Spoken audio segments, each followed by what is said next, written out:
A Cuppa podcast with Cat Wright. So today I have got Ori. So he is my fellow presenter, producer at Total Rock. So I'm going to let him in the room. So here we go, Ori. Hello. Hello. Hey man. Hello. How are you doing? Good. Confused by the weather. Okay. Here in Leeds, West Yorkshire, it's very sunny outside. So it's the opposite here. It's warm and cloudy. I went for a walk and I thought, oh, it's really cold. So I put a hoodie on. I had my beanie ready. And then I started sweating the second I was outside. Oh, no. Yes. So it was... Yeah, go on. It was just a very interesting walk. I was just dripping and everybody around me, I started seeing them in t-shirts. I was confused. So yeah. Is it typical Europe, weather? No, I don't know.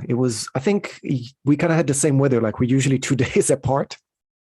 So I think a few weeks ago it was really warm and then it was really cold.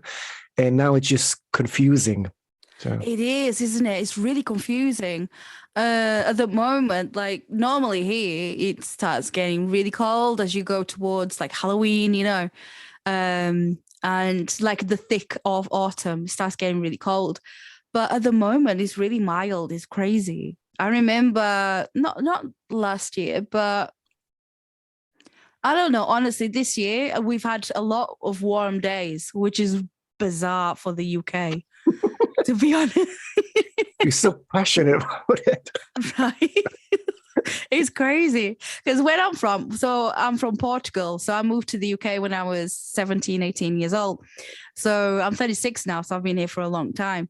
But back home, it's like it only starts getting cold around maybe December, January time. But it's only like maybe 8 degrees Celsius. Yeah, so it's not even that cold. Considering here in the UK, it's like, winter time, it can be minus 5, minus 6, or minus 10 sometimes. What would your family say about having full conversations about the weather? They're going to disown you. She's not Portuguese anymore. No, that's the thing.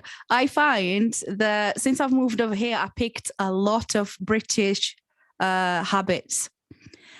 And I'll tell you what, 2 of those is like, one is talking about the weather, small talk, talking about the weather. The other one is apologizing. So apologizing, yeah, without it even being my fault. And I don't know. And also saying like, thank you when you, like, you catch a bus and then you get to your destination, you thank the driver. Which, where I come from, you don't do that. But you like paid that. your fare. You paid your fare. You just go and it's like they do their job. So it's a bit bizarre. I know that it feels sometimes a bit fake because it doesn't make sense sometimes, but I like that. I prefer that over even honest aggression. So I like that. I like when people apologize. Even though sometimes you feel like they don't care, but I prefer that over just saying, no, it's your fault. You apologize. And yeah. So I'll take that anytime. Yeah. Have you been here before?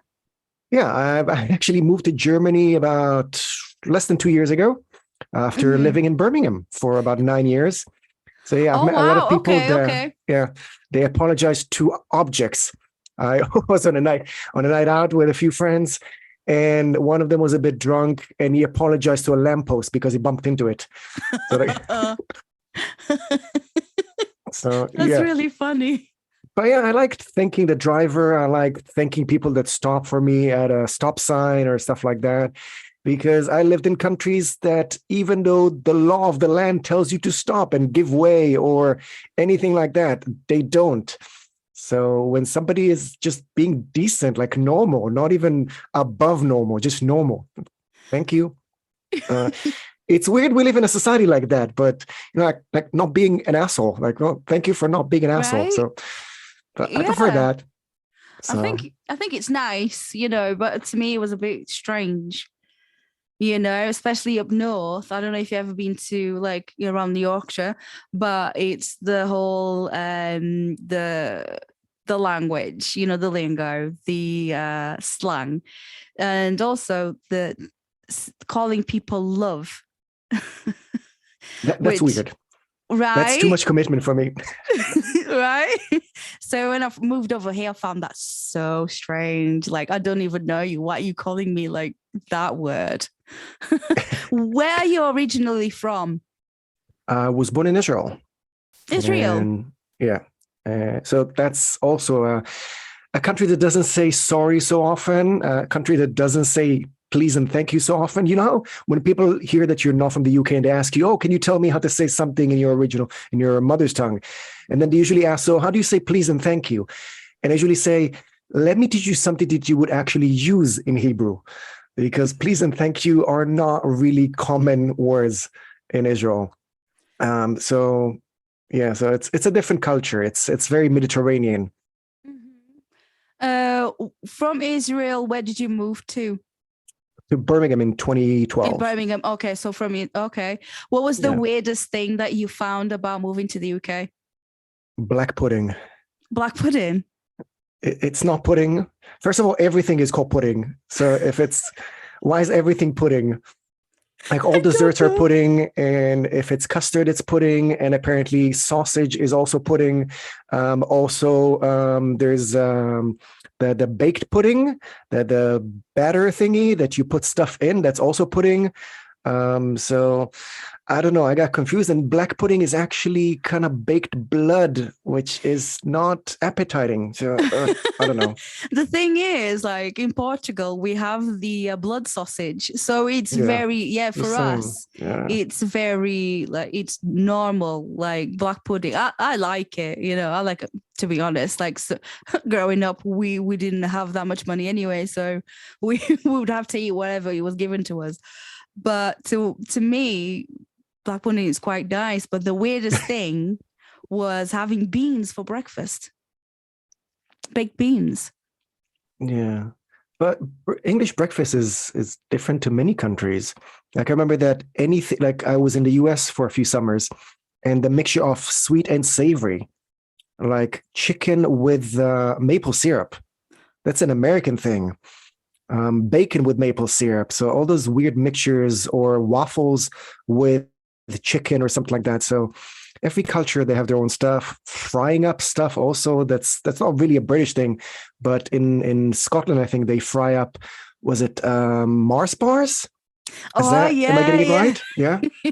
Yeah. Is that you find these weird combinations of like seaside resorts, and not for me.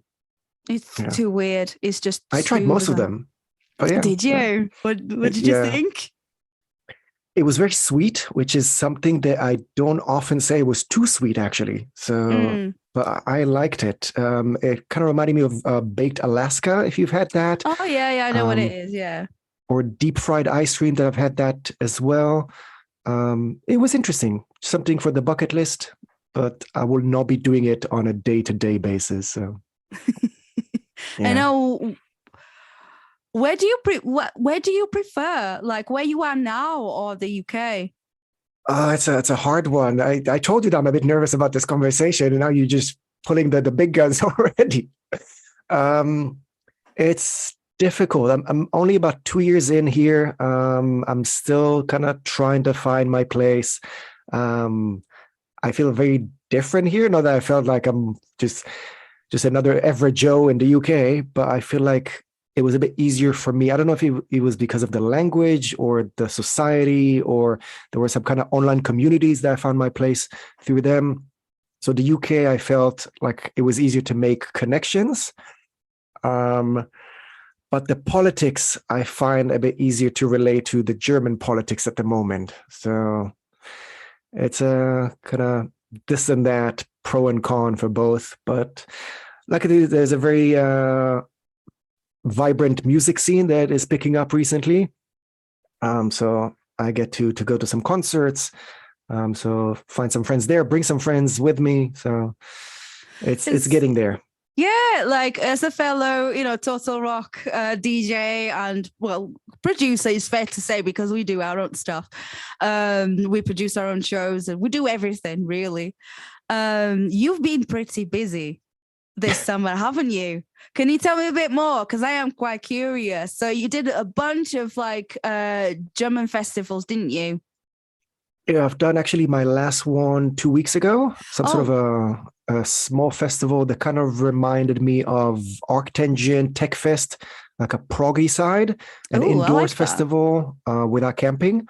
So a lot of the bands either went to Tech Fest this year or a few years before. So a lot of kind of those proggy, kind of mellow, not mosh pits, but maybe more like hugging each other and moving with some black candles kind of music. I like calling it like the dark jacuzzi music. Okay. Like Vola and Time the Evaluator and who else was there? I'm just zoning out now. But Exploring Bird Songs were there, so they're not really metal, but it was kind of like that vibe, proggy, a little bit of piano, clean vocals, but also some extreme stuff as well. So that was very interesting. I was lucky enough to be invited to go to Rock am Ring, which is the sister brother festival of Rock im Park. So they do each on each side of the country. So that's a massive festival. I think that's on my bucket list. Yeah, it's a massive, and it's so friendly, and it's so easy to walk around. There are 3 stages, and it's kind of the same size of Download Festival. 90,000, I think they sold out. So 90,000 people.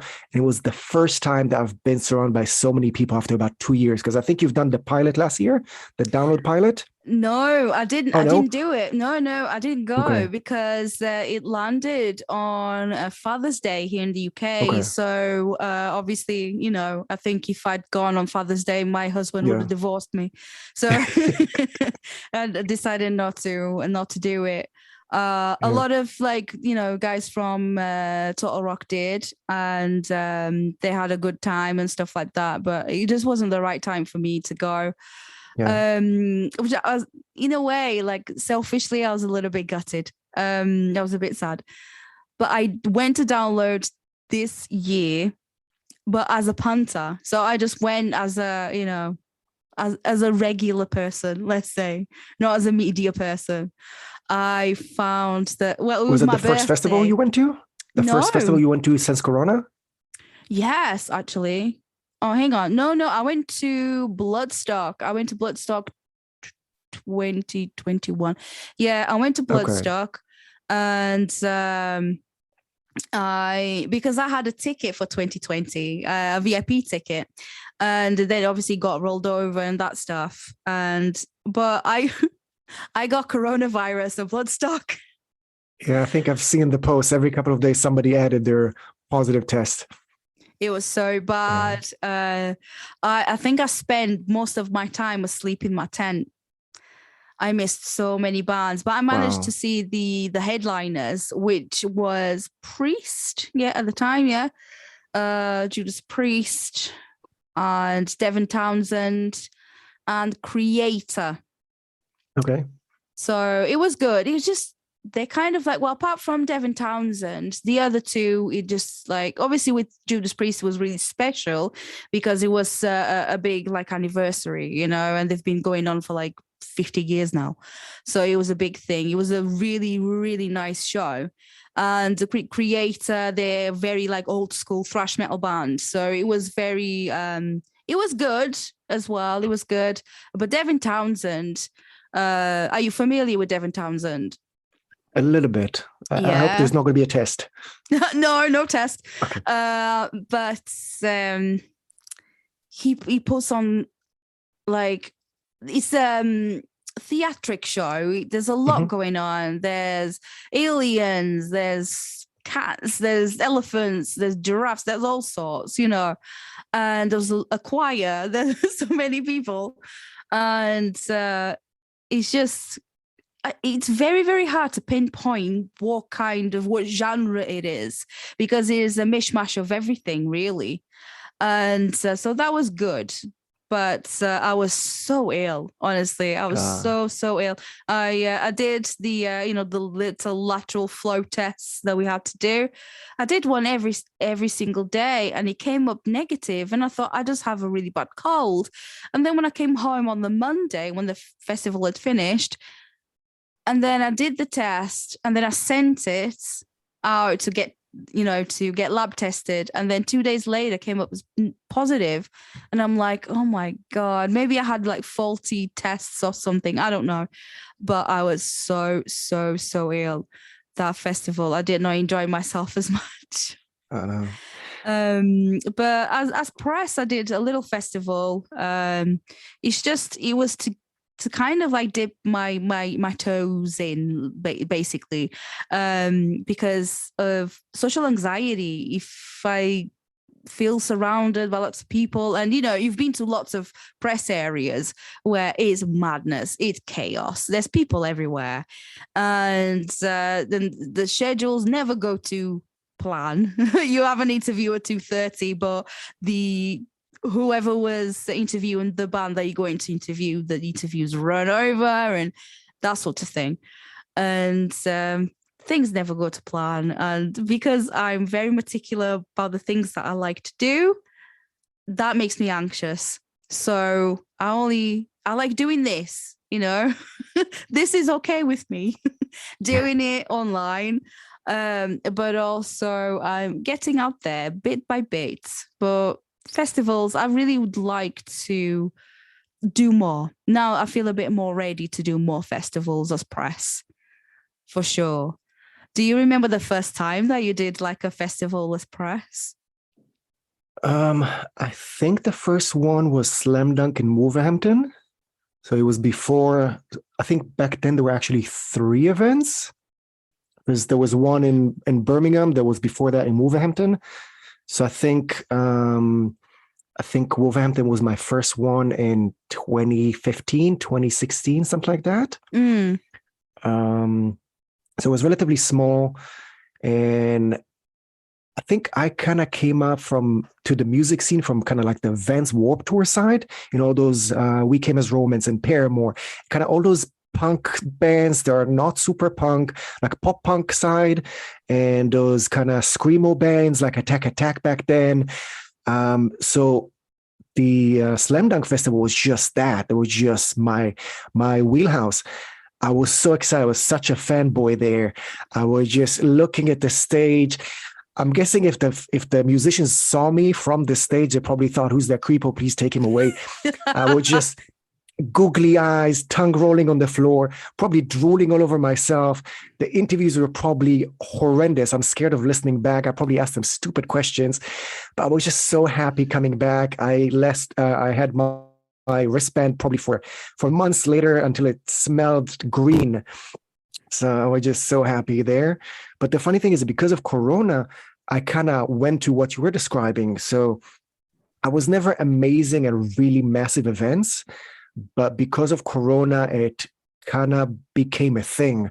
I remember at the last show at Rock am Ring was Billy Talent, and it was kind of like the midnight show. I think the headliner at the main stage already finished, so they all went to the second stage for Billy Talent. And I remember kind of like, that Schindler's List scene when everything is black and white except for just that red dress lady. So I kind of felt that everybody coughing just turned red around me and just everything popped up. So I was just thinking Corona, Corona, Corona all around me, because it was the first event after about 2 years that all of a sudden I was surrounded by so many people. And even though I had a blast and somehow I didn't catch anything, but I couldn't stop thinking about, am I coming back home sick? Because of like, I followed your stories. I heard so many people coming back from festivals being sick. So I thought, I guess now is my time. So luckily it didn't happen, but still it affected my experience of the festival. Somehow I came back negative.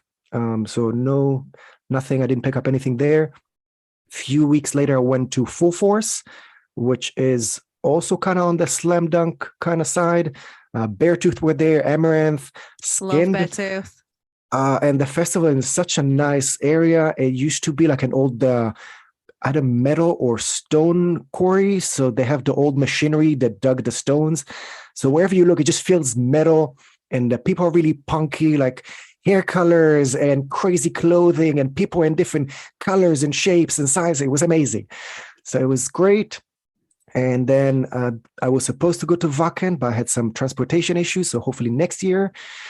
But yeah, it was a really, really busy summer between festivals and some shows and great stuff. Yeah, fun fact about Slam Dunk Festival. It started out as a club night in Leeds at the Cockpit, and where was our kind of stomping ground in the early 2000s and mid 2000s, and it used to be on the Wednesday, so it was like you see a lot of students and stuff like that. So it was a part of my my time in Leeds, you know, it was a part of my time. And then it became a festival, and then that was very popular, which was in the Leeds City Centre, where they did, they had a main stage in a, like a city square. So we call it Millennium Square. So it's outside in the center of town. And then different venues. Yeah, you'd have the different venues where you would have different acts going on, you know. So you'd be hopping all around until they moved it to now Temple Newsam in the, you know, which is much, much better because everything is just like in one place. And luckily for me, that is only about 15-minute walk from my mum's house. So I can just go. Very nice. Yeah, so I can stay over there if I want. I was supposed to do a press for, I was supposed to be, covering Slam Dunk last year, but we had, I had some issues at home. So sadly I couldn't do it. But yeah, it's, I haven't done as many festivals. I've interviewed a bunch of people online because that's the way I feel comfortable. But face-to-face in real life, I've not done that many. I did the first Tulsa Rock sessions, and that terrified me. I was so scared. It was the first time being in a venue after coronavirus, really. It was April 2021, I think. I don't even remember when it was now. I don't know. I can't even remember. It's been a while. And being in a venue, one of the most iconic venues in the UK, which is the KK's in Wolverhampton, which I loved that. And interviewing bands that I really liked as well. The Wolfjaw, Hollow Star, and others that I can't think. Honestly, I don't know what's wrong with me right now. I can't think. But it was a very, very enjoyable day. It was a long day, though. And it was last minute. It was very last minute. I didn't know any of these bands, so I had to research them. And on the day, I was listening to their music on Spotify and researching about them and asking the show producer at the time, so do you know these bands? What are they like? Do you know anything like a fun fact about them? Something that I can ask about them and stuff like that. So, but it was a very good day. I watched it back, but by bits, because I was a bit like, I was cringing a little bit, you know, I was cringing thinking, oh my God, this is going to look awful, sound awful, but it wasn't too bad. At least it was pay-per-view. He wasn't on YouTube or anything, so not everyone watched it. Yeah. I think we all have some weird moments online that we're not going to kind of publicize too much. Now you have yours, I guess. And honestly, like my first ever radio show, going back to radio, first ever radio show, I was so nervous, and it was for Feedback Radio in a while ago now. I don't remember. I don't keep track for some reason. And my first link that I did, I had to record it. It was like 50 times, honestly, because I did not like the sound of my voice. Have you ever had that issue before? I think I just said I don't care. Like I kind of gave up on everything. I just thought nobody's going to listen, so who cares? But yeah, I used to record it, but I never had an actual issue with my voice. I know that it's for everyone. I had friends come to the show and we had to record a few times because it was the first time that they heard their voice through something, like not, how usually people hear their voice. But yeah, I can definitely relate to recording a link over and over again. That's why I do things live now, because I will just drive myself crazy, correcting everything, editing every single breath, every single time I go. So I just stopped Right. doing that. Yeah, any little pop, any anything Everything. like that. Yeah, Yes. swallowing or breathing, anything, your lips get stuck together, everything that doesn't work according to your plan, and you being a perfectionist, you just hate it. So I just tell myself, okay, nobody's listening anyway, whether it's true or not. I hope it's not true, but I tell myself that. And then I just go in there and there's nothing I can do afterwards. Yeah. Yeah, I get that. I get that sometimes. I just try and do it. For me, doing my show live, it's near enough impossible because of first of all, I just between you and me, I don't like uh the sound broadcaster. Anything Okay. like that, I don't like it. It doesn't sound as sharp as I like it because I'm a perfectionist anyway. Like, so now I'm more comfortable about the way I sound and the way I articulate myself. I'm more comfortable now because I've had some experience. But before, oh my goodness me, because of my accent, obviously, I've lived in Yorkshire for nearly 20 years and I've got a Portuguese accent. So it's going to be a mix of the two. No one's going to sound like me. No one's going to sound like me. That's fine. But I thought it was just so weird the way I sounded first link anyway. And I recorded it and I found my groove from then, and then interviewing people. So you used to run a radio station, didn't you? Can you tell me a bit more about that? So when I moved to the UK in 2012, I found a student radio station that was welcoming people that are not students, some sort of a community student station. But then something changed. We couldn't do it anymore. So I spoke to a few people that were into rock as well. They were also had some free time, wanted to do something as a fun kind of professional hobby, let's call it, like professional, like kind of the persistent and just being into that. So we just realized it doesn't cost that much to run a stream and do some stuff. So we founded Rhino Radio together. That was alive for, I want to say, about 3-4 years. But then halfway through Corona, I think a lot of people rearrange their priorities, whether it's mental health, so they took some time off, whether it's family, whether it's relationships, work as well, that kind of got rearranged for so many people. So a lot of things changed around Rhino Radio, me included. So I needed to take some time off as well, have some less responsibilities. So I stopped that and luckily found the place to continue doing what I like with rock. But yeah, it was a very interesting experience. I met some great people, realized that I can do more than I did before with my single show. So I took a lot from that. Just wasn't a great fit for the long run. So These things happen sometimes. You tried it. It was working at first, and then it wasn't working as well as you would have hoped. And that's it. Like, things sometimes run their course, and that's fine. That's absolutely fine. I personally, I enjoy listening to you on the radio. Whenever I thank you. can, whenever I can, I tune in because me and you, we have quite similar music tastes. And I find that quite funny because it's always like, when we get the emails with all like the press details and basically what for people who are listening, it's going to be we get emails quite a lot, especially on every Wednesday and Friday. I don't know if it's just me, but whenever there's brand new music, you get a lot of emails, and then opportunities to interview a few bands come up.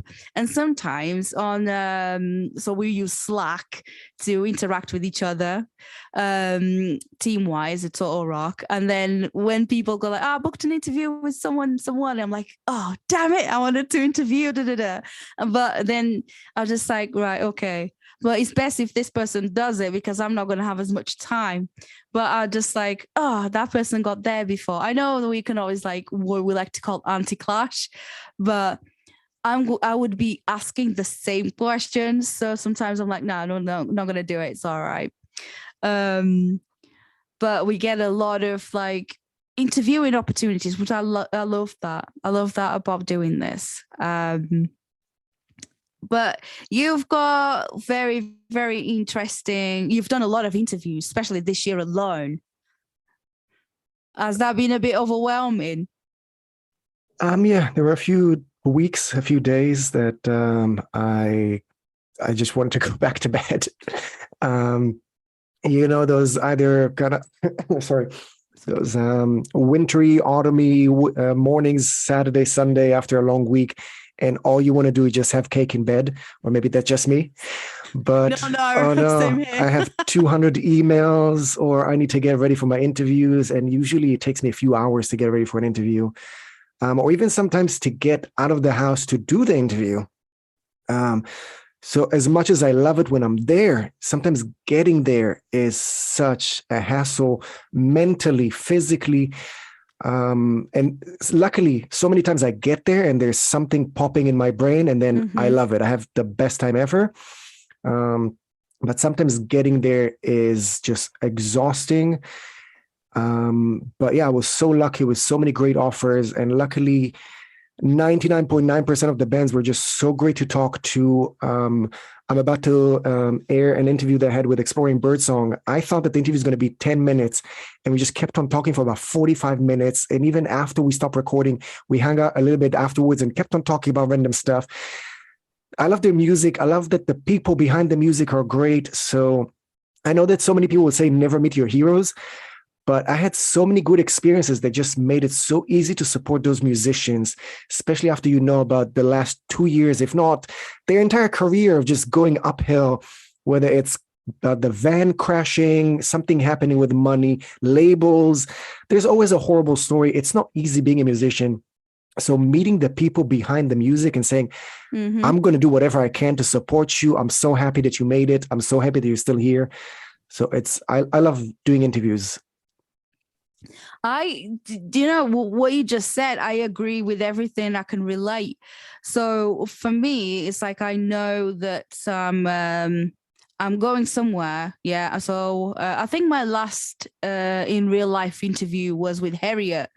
And it was at this very busy venue. It was really noisy, and I was so nervous. It took me a while to leave the house that I missed their set. It takes, for me anyway, as an anxious person, and it takes me a long time to just psych myself up to go, just put that foot out of the door. You've got this. It's okay. Go do it. Even though you've done tons of other interviews, they are never the same, and there's just deep anxiety, and the manifests in your body somewhat, and you're just trying to go, but your body just doesn't want to go anywhere, and you get frustrated, and that affects your mood and just snowballs from there. And there's been so many times where I'm like, just go. I'm like having this full conversation with myself. Just go do it. You've booked this. People are going to be waiting for you. You have to go do it. And I'm like, maybe I should just cancel it. Like, no, don't have this conversation with yourself. You're being so negative. Just no, don't do it. And then I end up going and having such a good time. All right, such a good time talking to all of these people and just really having a good time. And then I come from it feeling so much better. but it's just the getting to it and thinking, what am I going to ask them? Do I write questions down? Do I just talk to them and let the conversation flow? What do I do? Like, honestly, I overthink so many different things. It's not easy. It's not it's not just turn up and talk, because sometimes the conversation might not even flow. There could be a lot of question, answer, and that's it. Just very deadpan, and that's it. It's just, yeah, it's not easy. It's not easy. Really isn't. I thought it was going to be easy. I didn't even take my anxiety into consideration when I first start doing this. I was like, oh, I'm going to meet people. I'm going to meet musicians. And it's going to be amazing, until, you get to meet people that you really admire and you really enjoy their music, their art, and you choke. You don't know what to say. You don't know what to do. And it's really difficult. It really is. Like, get shaking and everything else. It's like, oh. Yeah, that's it. Really, it's really difficult, especially festivals. Because you go to the press area, and sometimes the band that you're going to interview, artists or whatever, you've got an appointment, with them. Let's say 5:30, and it's nearly 5:30. They're nowhere to be seen, and then they don't turn up. And then you're like, oh gosh, okay. And you try to call somebody or text them, say, you coming or not? And there's been times that's happened to me twice, actually, at this festival that I went to. And I thought, oh, maybe these people don't want to talk to me. Maybe they just don't like me or whatever. And that was a knock to my confidence, if I'm honest. That was really a knock to my confidence, thinking they've chat. They had chat with all these different people, but they didn't come to me. Like, why? Even though I went to say, like, you guys ready to have a chat with me? Oh, yeah. And then they never turned up. And I'm like, okay, well, fair enough. But that was a bit like, wow, bastards. I was just like, I was kind of sad though. I was a bit sad, but I shall not name anybody. When it comes to rock music, what was your first love? Were you the first band that you fell in love with? So the funny thing is that I grew up in a not so rocky house. You know how a lot of people have either an older Same. brother sister story or parent story. It was about just me listening to rock AC/DC. music. Yeah, no one else. So first of all, rock and metal are not really big in Israel. Okay, yeah. I think the biggest band, which is also relatively new, or Orphan Land, that came from Israel. Okay. There is another band that was relatively big when I was in high school, but I was not into them back then. So I remember that my brother brought Dookie and Prodigy back home, and I thought, oh, that's too loud. So as a kid, my favorite musician growing up, just between the two of us, was Robbie Williams. Okay. So I grew up, I knew all the lyrics to Angels. Nice one. Yeah, there's no such thing as guilty pleasures. No. Just don't go through my playlist. But then I think in my early 20s, one of my friends dragged me to this club that was playing rock music every Friday. So we started going there, and I kind of went up in the mainstream rock bars, and then I started listening to Limp Bizkit, Linkin Park, System of a Down, I think, was one of my first heavy bands. And then I got into the heavier side with another band that I really liked back then, but their singer is now in prison for doing some naughty things. So we're not going to mention them. That's always a weird situation. Does it rhyme with ferrets? No. Okay. No, it's a two-word band. Two-word band. Yeah. Yeah. The ones that were lost. Yes. Okay. Something like that. Yeah. I was talking to my husband about this, actually. How I absolutely loved that band. I love that band until I went to see them at a festival where the lead singer gave me very, very weird vibes. And then from then I kind of knew, but I couldn't prove anything because I thought it was really weird because of the young groupies and stuff like that. Yeah, moving on. Yeah. So yeah, I kind of went up the music loudness, let's say, and I think Parkway Drive, just the guitars were one of the first heavy bands. But I went through the kind of the new metal side, and then the post-core, and then into hardcore. And as I said, I really like the Vans Warped Tour music and the slam dunk, so I kind of progressed to that side. But over the last couple of years, as you said, we're getting so much music sent to our inboxes. So even though that's my first love, the new metal and the post-core and emo as well, but then I get some random things like I got, Lurking Poe, that their music is not heavy, but they're just so great. And every now and then there's a band that's not even super rock, but I can't stop listening to them. And I add them to the playlist, almost apologizing, saying, yeah, I know that you're here for a show that's called Louder. I'm sorry, I think you're going to like it. So send me some hate mail later, but I know you're gonna add it to your playlist. I know this is metal medicine. I know this is not really metal, but I think you should listen to this because I always say, honestly, you don't have to be a metal musician. You don't have to be really hardcore to be metal as fuck. So to me, that's just like metal is an attitude as well. That's why I played quite recently, actually, maybe last week, I played the Ed Sheeran with Bring Me the Horizon. That is nice such a banger. Yeah, I love those weird mixes. Sometimes I found that people online are really creative, and there's like a mix of Slipknot and Justin Bieber. It's not an official release, but somebody just merged the two of them. I think it was Wait and Bleed and then Baby Ooh. So they mixed the lyrics with the music, which is not heavy. It's just weird, but I just couldn't stop playing it for a few days. It's a bit of a earworm, yeah. Yeah, it's just weird. So I'm not going to play it on the show, but you should. Still, why not? I'll think about it. But yeah, the show is called Louder, and I kind of went with the theme of starting on the kind of mellower side. So it starts usually with some kind of bluesy old rock side.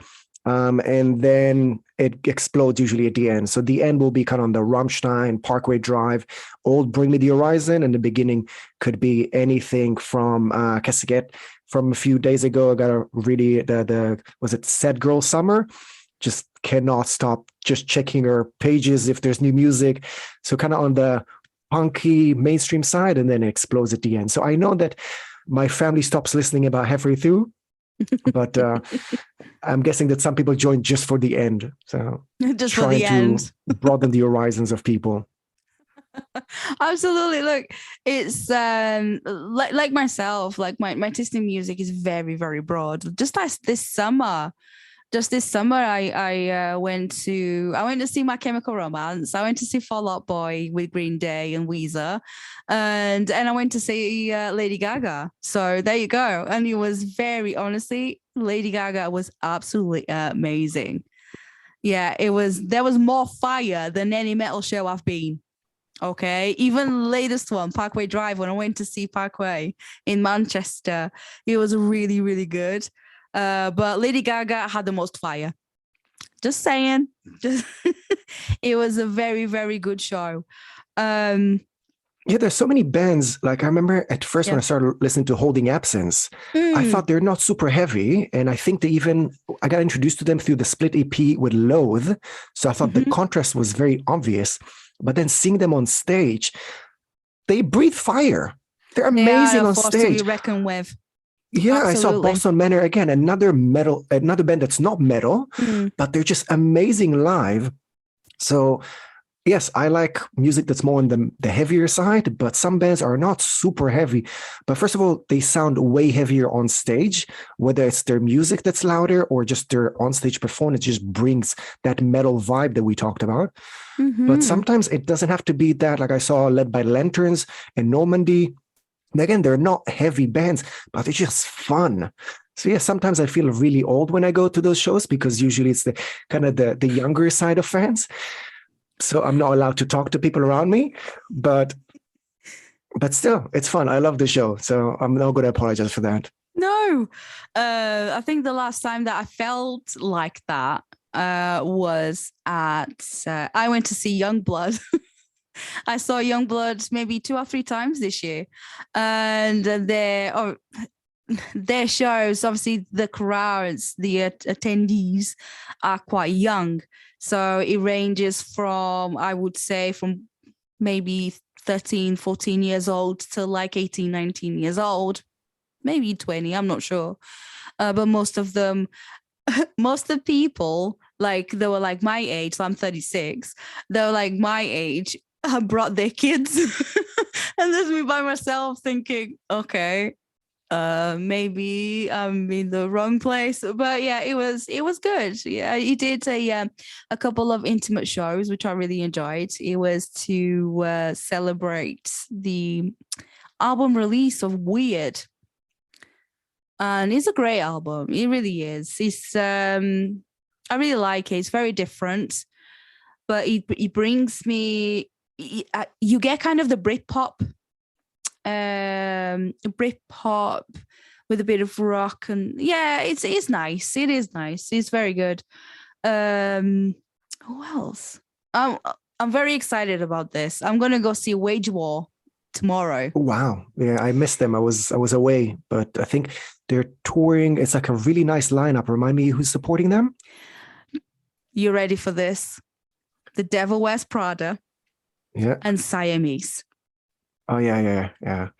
3 What a bands that I really lineup. wanted to see, but I booked my flight because they went through Europe a few weeks ago.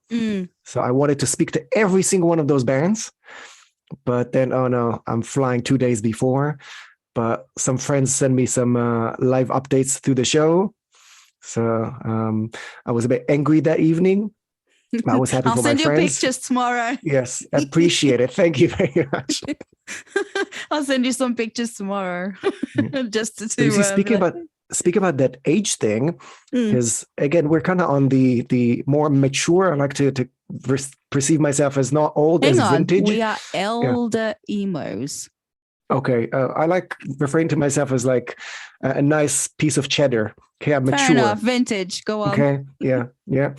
So I go to some party lines around here, and sometimes I feel like I'm definitely on the older side of that. And some of my friends said, "Oh, I'm too old for this. I'm too old for going to shows, too old for parties."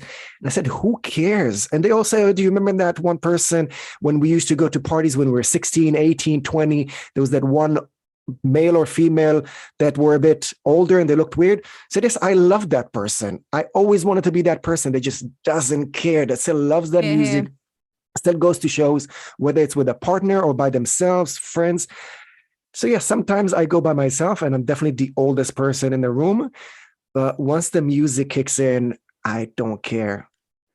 The way that I feel sometimes, like I go to a lot of gigs by myself. I don't really care anymore, but I go in and there's that little bit of anxiety at first because you don't know what to expect. But you go in and everyone is there to watch that band, so you already got something in common instantly. So everyone that's there has at least one thing in common with you, which is said band. So that's one thing that I try to remember when I'm feeling panicky or whatever, with anxiety. But then it's just like, as soon as those lights just, the lights go down and then boom, it starts. I was just like, yeah, here we go. I don't care anymore. I will dance with the person that's next to me, even if they look at me a little weird. I will bounce. I will sing along. I'll just do it. And then at the end of the night, I just just come home and tuck myself in bed, and that's it, really. But when I get funny looks, Oh, well, I just blame. I check when I go to a show and I get funny looks. I check my fly so many times because I always think, oh, probably I forgot my fly open or something like that. So it's probably not that. But yeah, if you see me at a show, then I'm probably, again, weird for another reason. But yeah, sometimes we get funny looks. So just that we're the silver foxes, right? I just don't care anymore. Like, I don't know about you, but I don't feel my age. I don't feel like I'm nearly 40. Just still feel like I don't know how I feel. I go and enjoy myself. If there's a gig I want to go to, I will go and do it. I don't care. Just whatever. I'm doing a crazy thing. Me neither, until somebody asks me, how old am I?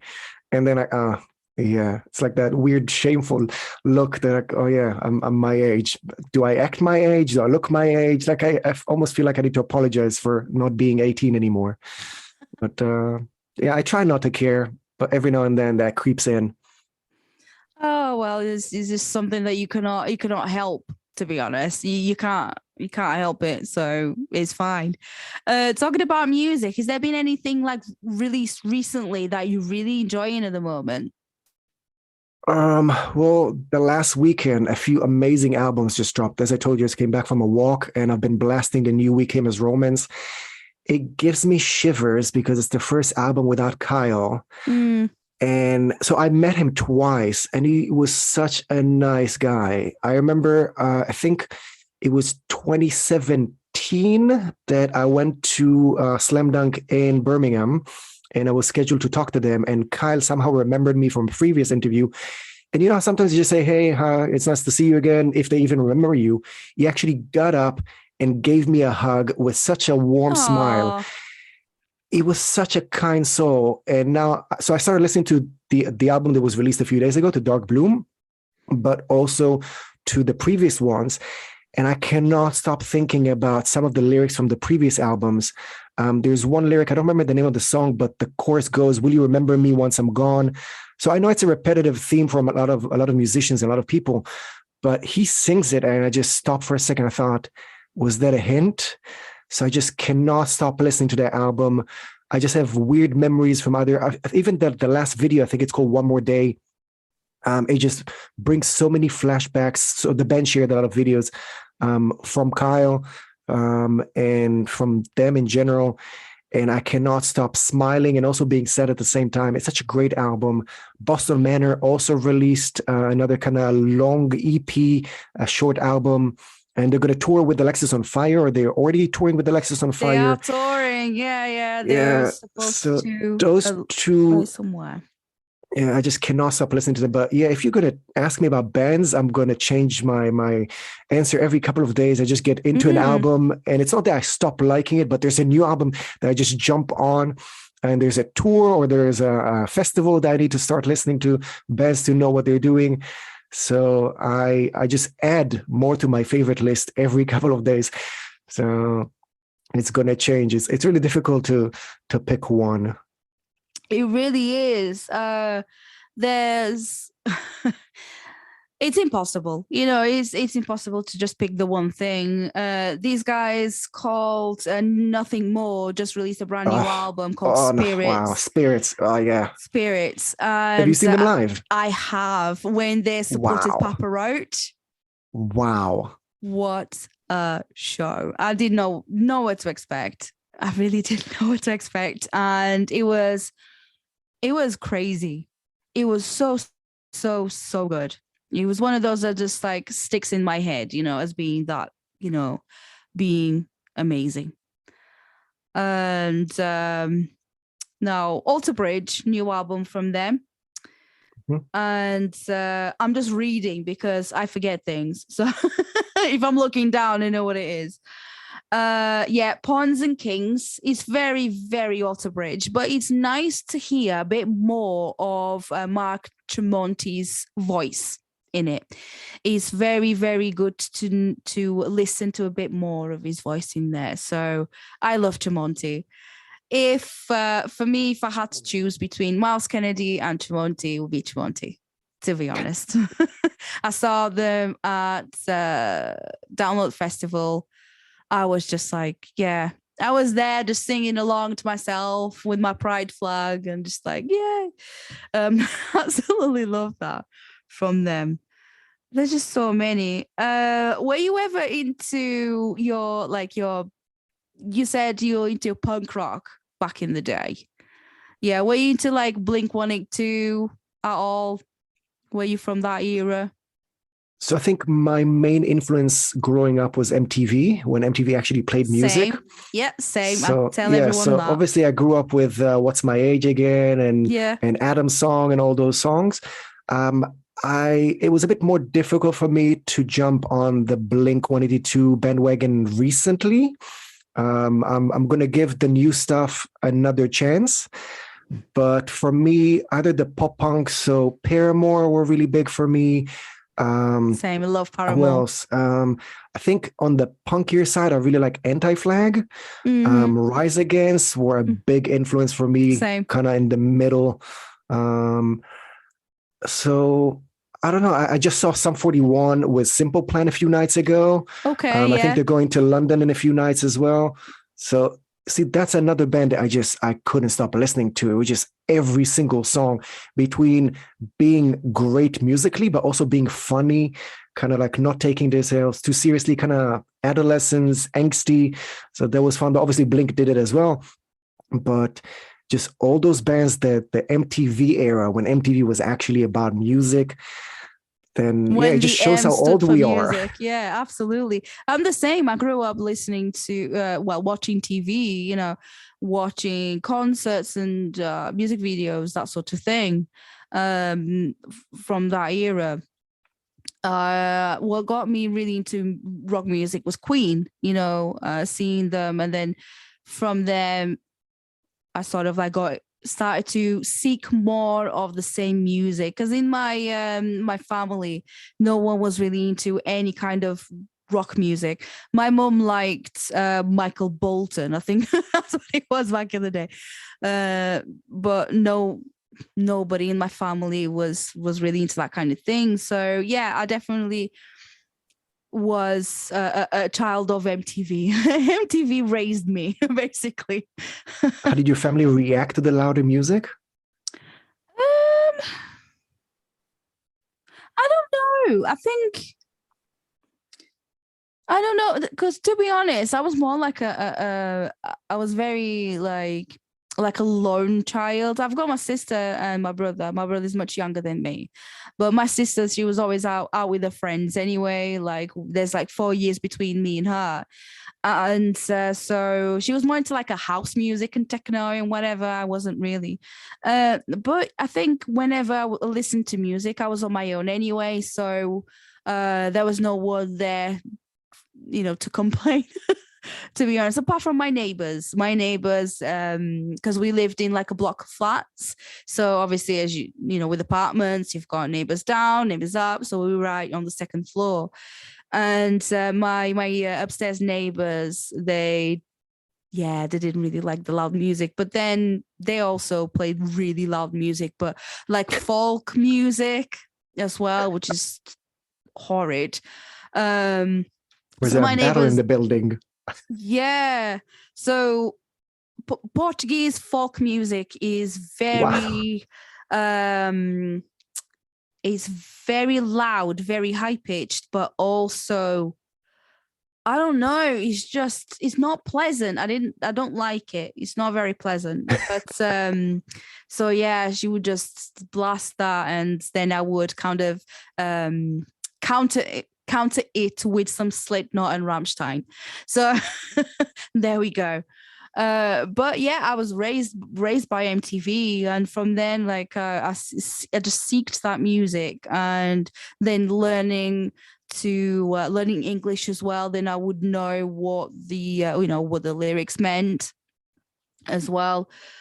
But yeah, like I like a bit of everything. I especially now doing this, being more involved in the music industry, found this more of appreciation for music, if that makes sense. I'm a bit more appreciative of music, and I research things a bit more, what the lyrics mean, and so the band, the person that wrote this, what does this mean to them? What kind of message are they trying to send across So it means more now than it ever did before.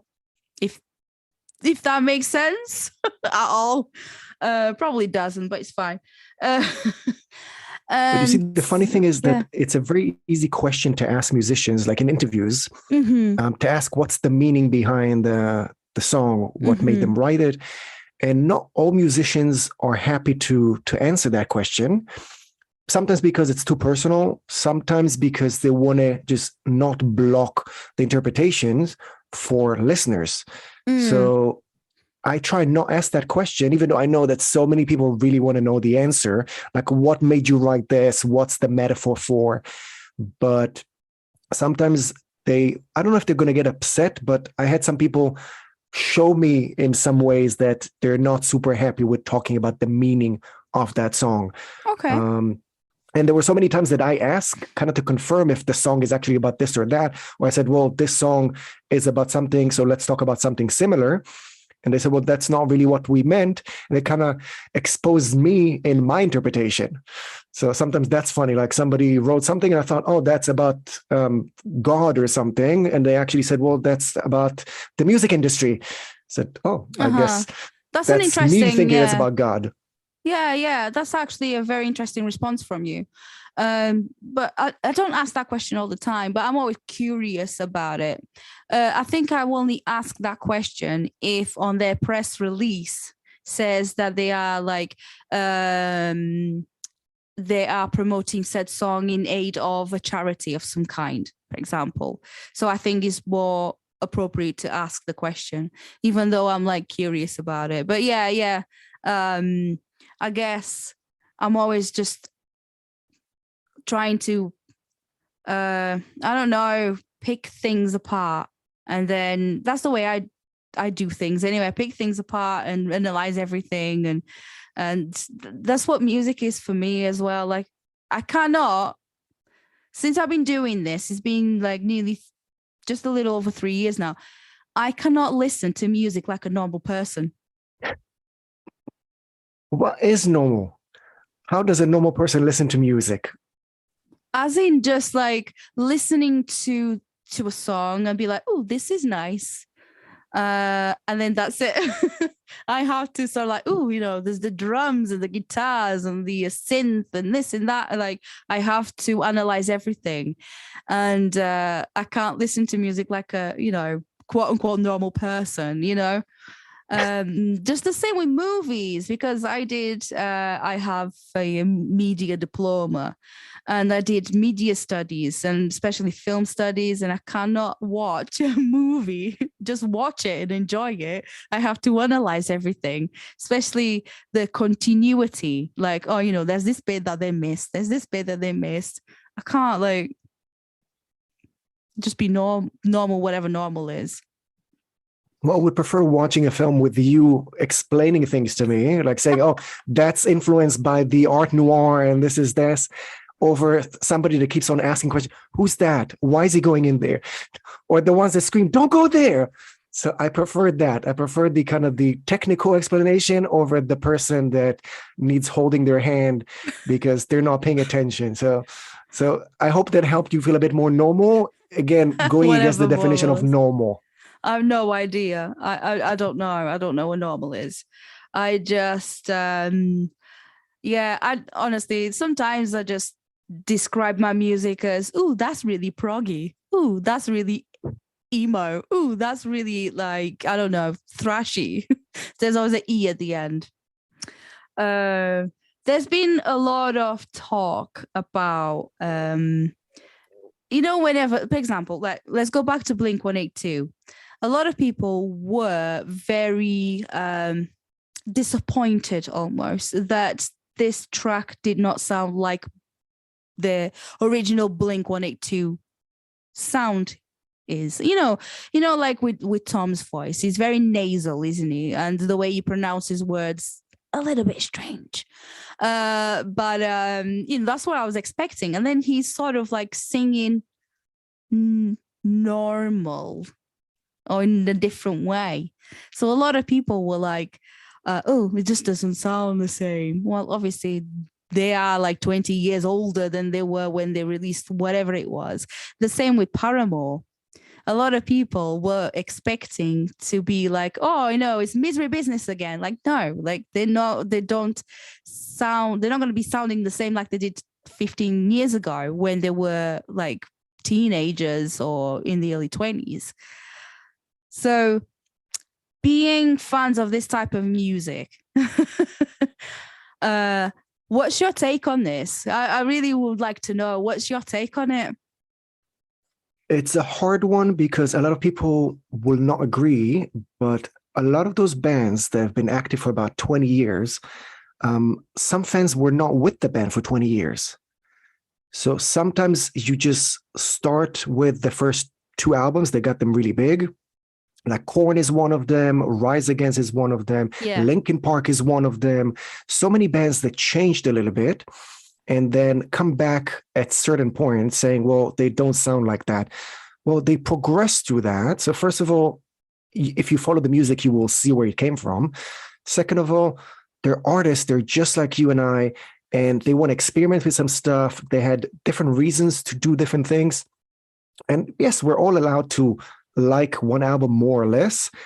And I think Rise Against was the first band that I kind of tried to have the debate with myself, because I loved the Prayers for the Refugees and kind of that beginning of the band. And then when they went a bit more, let's say, less heavy with Endgame and stuff like that, I thought, ooh, that's not exactly what I liked at the beginning. But then when I saw them live and they just merged everything, it just flows so smoothly. So yes, I have the albums that I like more, the albums that I like less. Sometimes it takes me a few times to listen to the album to like it more.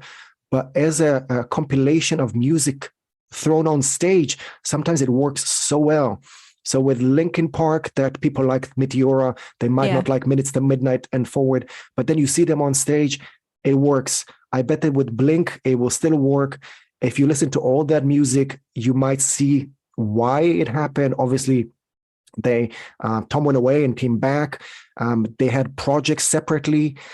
So I just let them do whatever they want to do. I might not buy the album. I might not go to a show, but I will not say, oh, they sold out or whatever. They do whatever they want. It is still their job.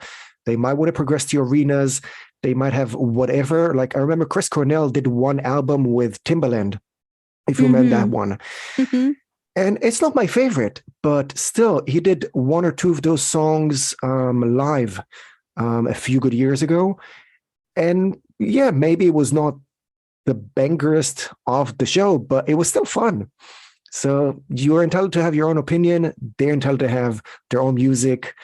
And we may or may not see each other in the mosh pit afterwards. That's it. Yeah, just do you, let them do them. Just like so many other things, just don't be a dick about it. You Absolutely. Don't like them, then don't buy the album, but don't go online, waste your time. Their passion, like, and still read those comments sometimes. So I do. Just, yeah, you know what? Hurt them by not buying the album. Okay, that's what I will allow. But don't go and spread that hate. Just don't buy the album. That's it. You did your thing. Don't listen. That's it. Like, you don't like it, it's fine. It's for me, I love Paramore.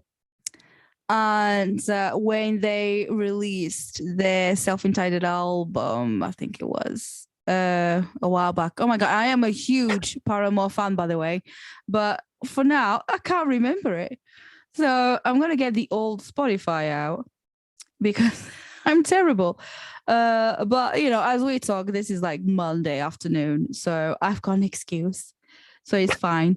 That's it. Self-entitled album. There we go. Which was a mixture of their old stuff, and they were kind of, you could tell they were finding what else to put in there. They were experimenting, and I really liked that. And then After Laughter was really different, and everyone was like, "Oh my God, this is not Paramore anymore." Like, well, it's you change as a person, they are people, they will change.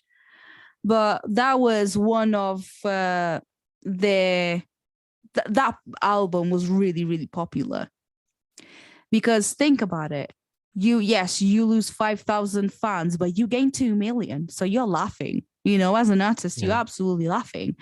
And now this latest track, This Is Why, I listened to it and I was like, I'm not too sure about this. But then I loved it. I just loved it. It instantly. It was so well produced, and it was the message that it sent across, but also it was so damn groovy. It was so groovy. I can't wait to hear more. So the album is, I think, is dropping in February next year. So I can't wait that. Another example is Bring Me the Horizon. So I've been following Bring Me the Horizon since they were kids.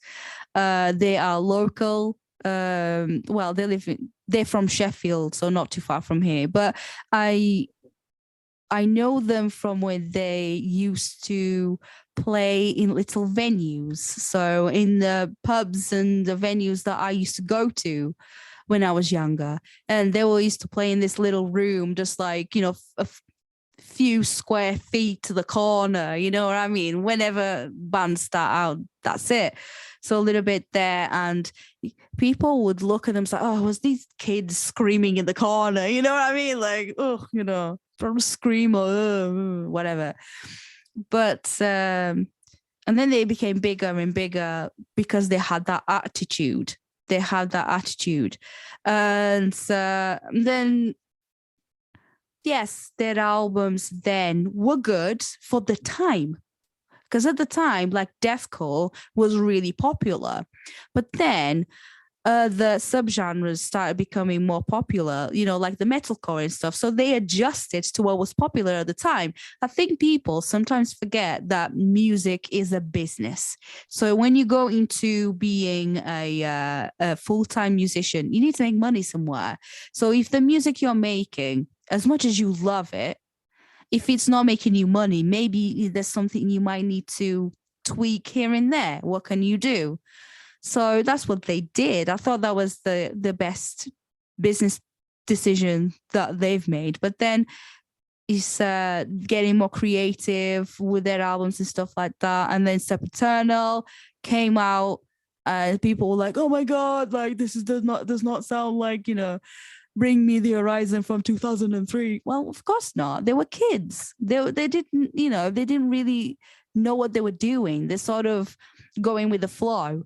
Yes, we love singing and being in a band, with the having the chicks around us, free drinks and whatever, and all the other things that were going at the time. But from then, and then as a band, they grew and grew and grew. And a lot of people are still like, when Ammo came out, which I thought it was a really good album, though. Not my favorite, though. But it was a really good album that came out, and people were like, oh, they just sold out. They've become pop and they've become commercial and this and that and the other. I'm like, no, that was yet again another business decision, because that album sold millions. They're laughing to the bank, they're just cashing their checks. Like I said, they've probably lost 2,000 or 3,000 fans, but they gained another 5 million anyway. And then with all their latest stuff as well, they have become one of the biggest bands in rock and metal, not just because of selling out, like, quote unquote, this is what other people say. I don't believe that. But what people say online, I just think that they've made one of the best business decisions ever. And getting other artists as well involved in their record, especially with their latest EP. Yeah, when they wrote in lockdown, bring in Baby Metal, Nova Twins, and other artists, even doing this track with Amy Lee from Evanescence after the whole beef that was going on between them, and there was some kind of misunderstanding. If anyone wants to go Google it, I'm not going to go on about this, but there was like a misunderstanding.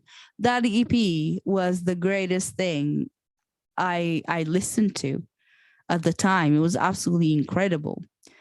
But Bring Me the Horizon, obviously I've gone on about this for a while, but they are one of the most, like, business smart bands out there. They're selling festivals, they're selling arenas, they're selling out stuff. And they did it on festival in Malta, which was a very, very good festival. Sadly, I did not go, but I got invited to go, but I just didn't have the money for flights. But yeah, so I don't think bands sell out. I think bands evolve and bands grow up.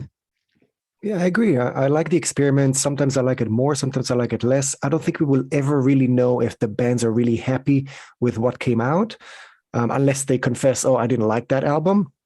But us as fans, especially now with the days of Spotify, that we can just decide to not listen to one album, listen to another album. So do whatever you want. Let them do whatever they want. I'm a bit of a romantic on the music side, so I don't like thinking about money. But if they want to experiment, especially with other musicians, like I like thinking about Miley Cyrus that went a bit sideways with her projects, Lady Gaga, another amazing artist that kind of does whatever she wants. She had one album. What's the name of that more mature guy? I forgot his name. The kind of the jazzy album. I forgot that. I have the image in my head, but I forgot the name. But there's so many musicians that do whatever they want. Sometimes the original band, the original fans like it more. Sometimes they don't. But if you mention Bring Me the Horizon, they're going to go on tour next year. And I would love to see the crowd, because I bet they're going to be those hardcore original OG fans. And you're going to have those Amo fans and anything, the Step Internal in the middle. I bet some of them are going to go like, oh, I don't like that song. But then some of them will just clash in the middle and just be happy. So again, do whatever you want to do. Let the musicians do whatever you want to do. Have your own opinion. Just don't be a dick about it. Absolutely. So, I agree 100%. Yeah. And I went to see Bring Me a couple of times last year. I want to say last year. And they were supported by Nova Twins, which it was very, very good. Yeah, it was a very, very good show. And there were like a couple of tracks that I wasn't like, when they were released, I was a bit like, I twisted my nose. I was a bit like, no, don't really like this. But live was really good. Die For You was one of them. Yeah. Die sometimes For You. They also do live versions. So sometimes they mix stuff, and then you like it even more. I tell you what, like Kingslayer live, oh my God, it was so good. Yeah, it was so good. I just like, Ollie was just like middle of the show. He goes like, open the pin, blah, blah, blah. So everyone was like in this with kind his of button shirt screaming to open the pit. Oh my God. Like, wall of death. And it was just like, no, I'm too old. My back hurts now. Well, you know at shows where they all like, sit down. And I'm like, no. I'm okay with the sitting down. I'm struggling with the getting back up. Struggle with getting back up. And I'm like, no, I'm not doing that. No, I'm old now. I'm an old lady.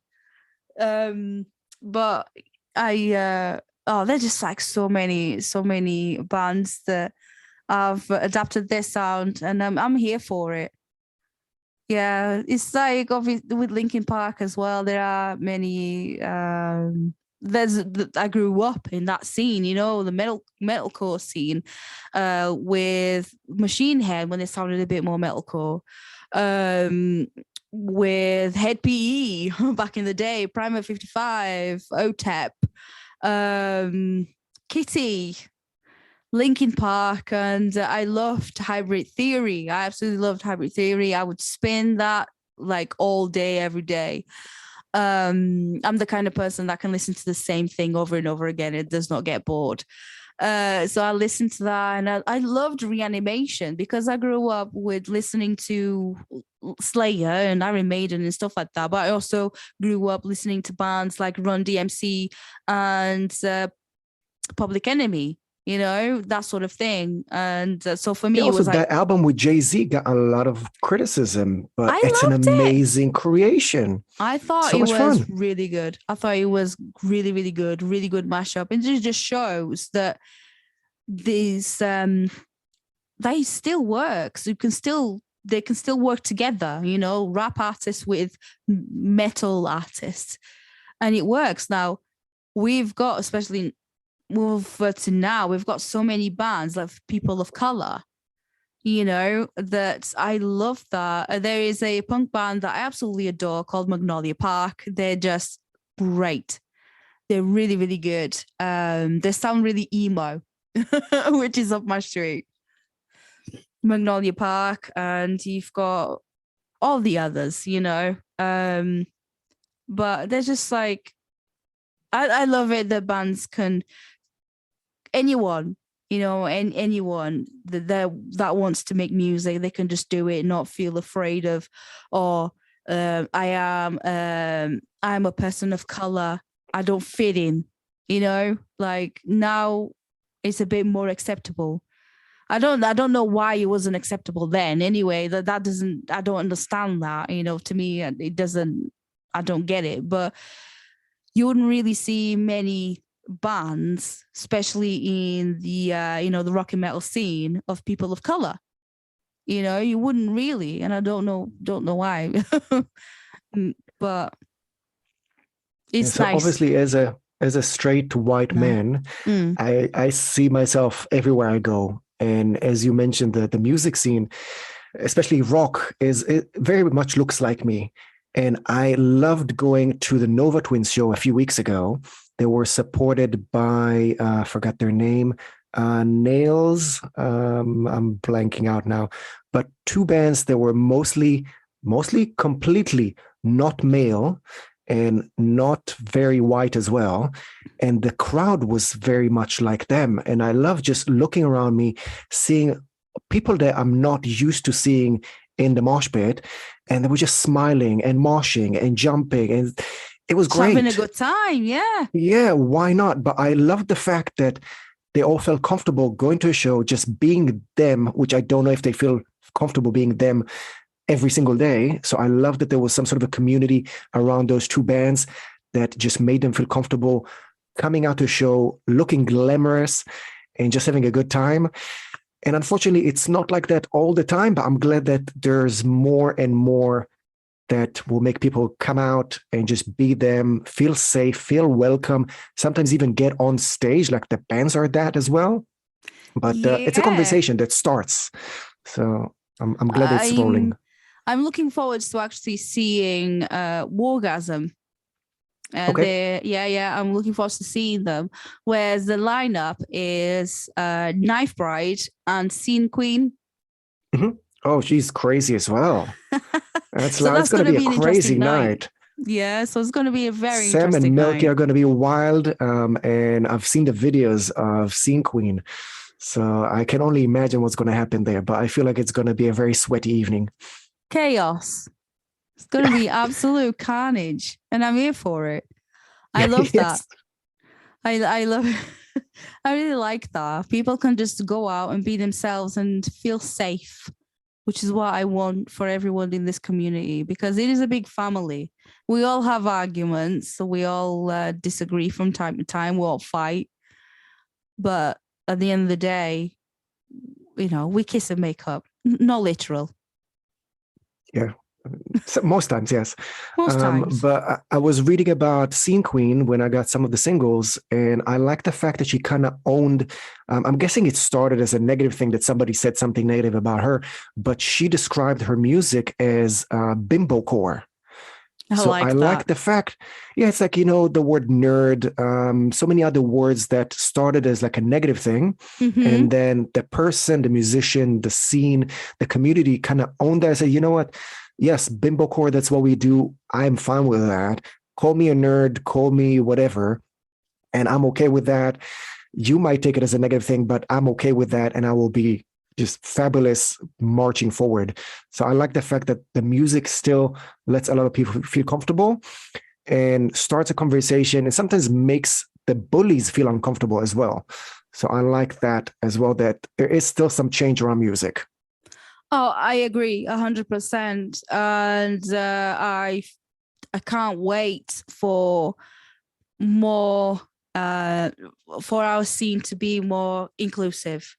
there's a lot of work that needs to be done, especially here, yes, the UK can be very inclusive, but there's more work to be done. I want to see more female, people of color, and non-binary people headlining festivals, because you look at the festival headlines and it's not very diverse. And I want, as much as I get it when people are booking bands and stuff like that, I get that you go with the talent rather than a gender minority or whatever. But there are so many good artists that fit the category that I just said. And there's just so many up there, and I just want to see it be a bit more inclusive, because at the moment it's not really. There isn't. Yeah, again, it's part of the balance. discussion. It still also starts with the fans. By the way, I just remember the name of the band supporting Nova Twins, Dream Nails. Great music, great show, very welcoming, supporting community around them. So if you haven't checked it out, if you're looking for something to kind of attract you that is not straight white men, then you're going to love their music. You're going to love their message. So that's one shout out that I had to share. But yeah, still, I feel like, again, as a straight white man going to show, I still every now and then realize that people react to the fact that there's not a straight white man on stage. So it's still there. And obviously it's affecting ticket sales. It affects people going to shows and feeling comfortable there. So it's still a process, and it's affecting everything, not in always a positive way. And I want to say it's also kind of from my side, the straight white men that need to talk about it as well, that we need to say, what are we doing? Asking questions, shutting our mouth sometimes, listening to other people to tell us you're doing something wrong. So I'm trying my personal best to start a conversation, but also listening. So if you have anything to share with me that I need to do, then I will do my best to listen and add positivity. That's good to know. It's just starting the conversation. We just need to talk about these things more and not be afraid.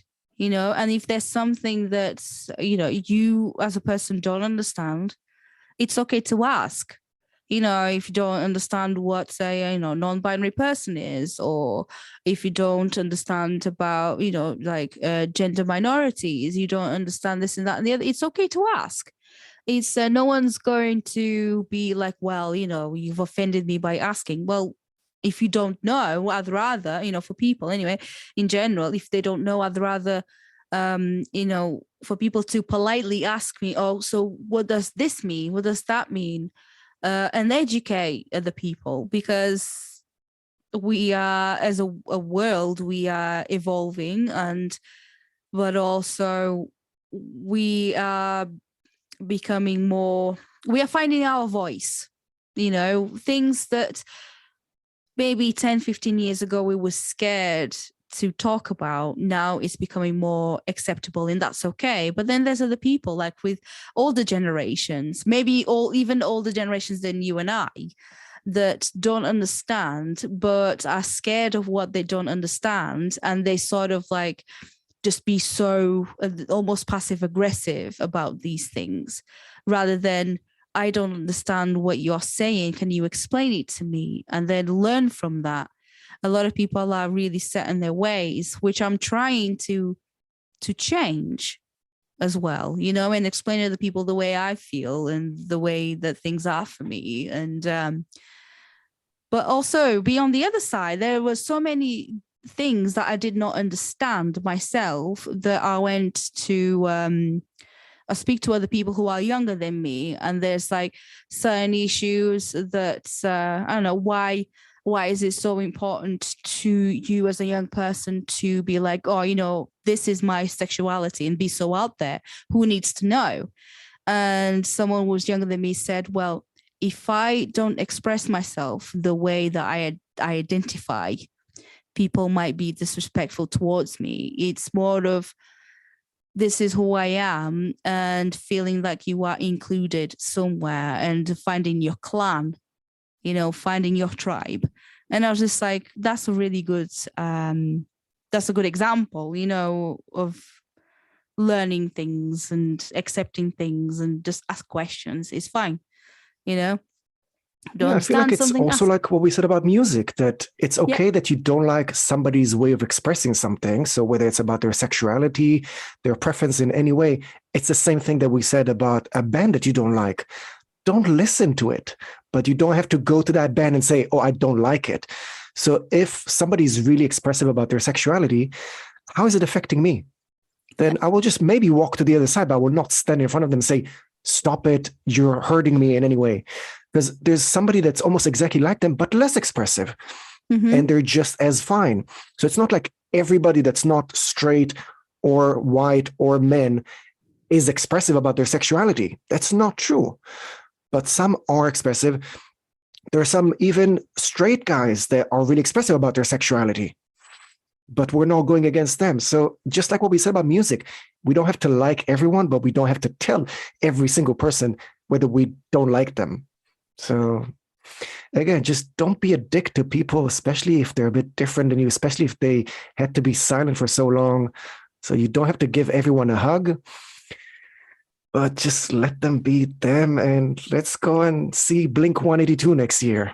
Oh gosh. Do you know what? All right. I bought a ticket. Wow. So you're not eating next year? I'm having beans on toast till Yes. Christmas now. Yeah, somebody said that what happened to the work sucks I know pricing. Right. Yeah. So the funny thing is, I am actually paying for my ticket in installments. Okay. So I'm using I'm using Klarna, which there was an option on Ticketmaster. So I didn't have to sell one of the kids for a Blink 182 ticket. Oh, that's very nice of you that you keep both. That's nice. So I didn't have to That's sell good. one of the children. So it's okay. That's very But nice of Blink that they accept very nice of, other right? options except for just organs and kids. That's Yeah. nice. So all my organs are intact, and no organs have been removed and sold in the black market, and the children are in the house. They've not been sold. So we're all good. Crisis averted. That's I dare to think, well, if Paramore do a UK tour, how much is that gonna be? I better start saving now. especially after 2 years of not selling shows at all. So everything went up and the prices of everything are going up. So Yes. yeah. Just to finish up, do you have album of the year yet? Again, a difficult one. And I'm always trying to not give like the big ones the album. But there were so many great albums over the last couple of months. We've already mentioned Holding Absence, that I just love them. I'm so crushing on every single one of them. I need to pick one, right? You're going to hold me to it, or can I name a few? Just yeah. Let's say let's do, just to make it easier, let's do like a top 3 for the moment. Okay, so Holding Absence, definitely going to get it. Let's try and kind of diverse with the genres. Who else can I open my playlist as well to see what you it was? go for it. Okay, what else was I playing over the last couple of months? Oh, that's going to be a difficult one. Imminence.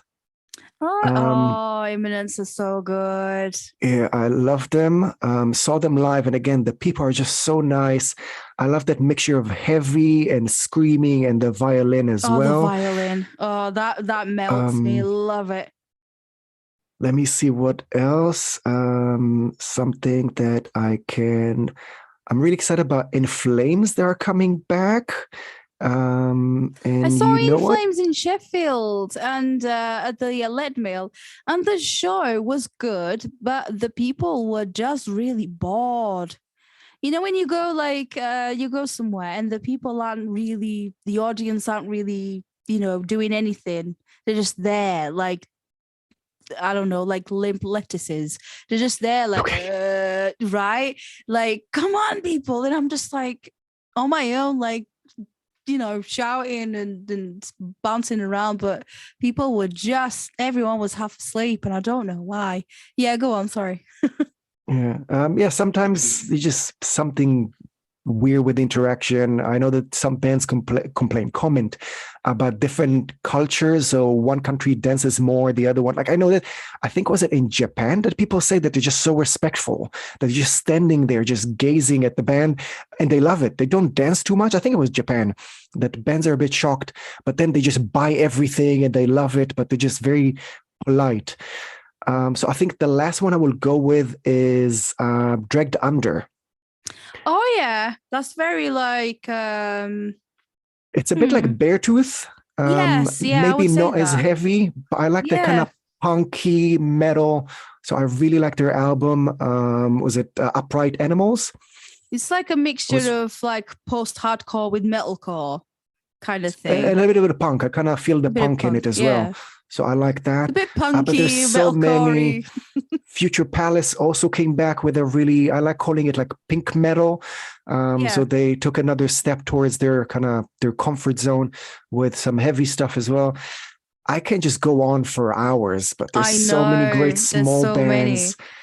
But I It's tell you difficult. something, the one that really caught my eye this year, they just released an absolutely incredible album, is the Callous Cowboys, with their latest album, Celebrity Therapist.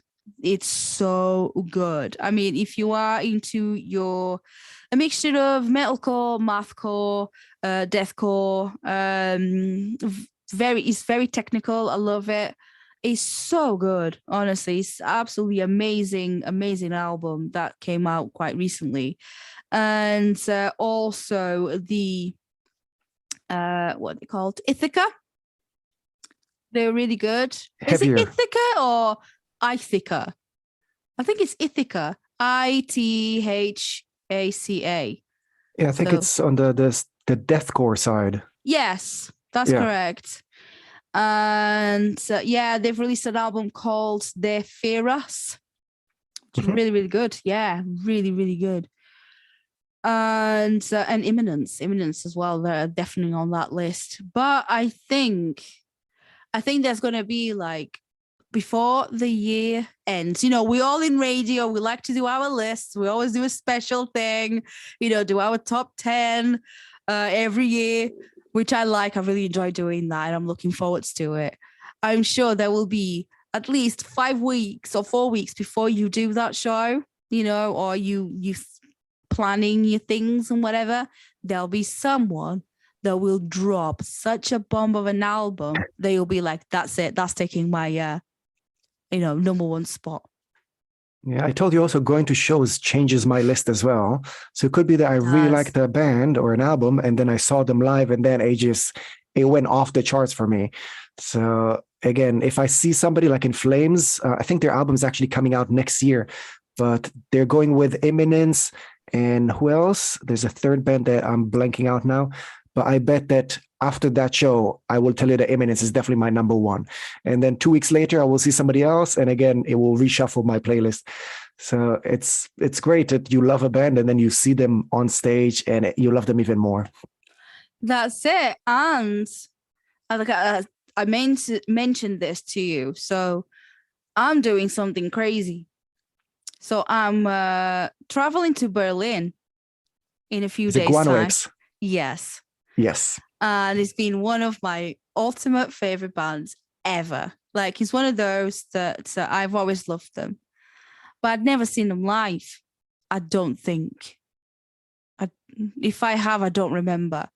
And so for all these years that have passed, I'm going to go see them in Berlin, and I cannot wait. I'm going to Berlin. I'm going to spend a few days, so I'm going to I've never been anyway. So have you ever been to Berlin before? Yeah, a couple of times, yeah. Okay. Is there anything that I should check out? Aside from all the touristic stuff, there's a place called Fast Food White Trash, which is this kind of punky venue. I think they also do some music, live music there as well, but I don't think it's their thing. But some sort of like a punky pub. So first of all, the music is great. It's one of those kind of dirty places that the candles just melt on the tables and stuff. But the bottom floor of, I think it's like a 2-floor, 3-floor weird pub. But the bottom of that pub has a tattoo parlor. So you can get a tattoo, supposedly. I don't know if it's every night. I don't know if it's still like that. It's been a while since I've been there. But it's such a crazy place with such a nice vibe. So if you're into kind of that, it's a crazy place. I'm not going to get like robbed, am I? Maybe they're going to steal your heart. Oh, like, not literally. I not don't literally. have one. I think you're going to have stories for days. So it's going to be great people, maybe going to get a tattoo that you may or may not regret later. Crazy food as well, and maybe even a live show. I really hope that it's still active. I'm assuming it's still active. If not, go to the graveyard of that venue just to say you've been there. But obviously, Berlin is the capital of so many cultural things for Germany. So you're going to be able to walk for days, but obviously metal as well. Oh, I'm looking forward to that. But yeah, thank you so much for joining me this evening. I know we've been talking Thanks for having me. For a long time. We probably could have talked for the rest of the day, to be honest. But I'll let you go. I will let you go. Get on with your evening because I need to go out as well. So I'm volunteering. I'm volunteering at an art center. So we do kind of Sounds very posh. It sounds posh, but it's not. It's a converted chapel, and what we do is they do events and stuff like that, and we do little sounds very cool. Studio. So yeah, and we have kids and stuff like that as well. So it's very interesting. Well, I'm gonna have to get off as well. We need to get there. It was lovely to chat to you, and hopefully we can catch up soon as well. We'll do another one of these, but we'll do a bit more where we actually know what we're going to talk about. I don't like that. I don't like being organized like that. You don't like being organized? Just randomly talk about stuff. What you like, what I like. We went on for almost 2 hours about that. So I think that's going to work. I know. But thank you very much for having me. It's been great. Yes. Thank you so much for doing this with us. And have a good evening.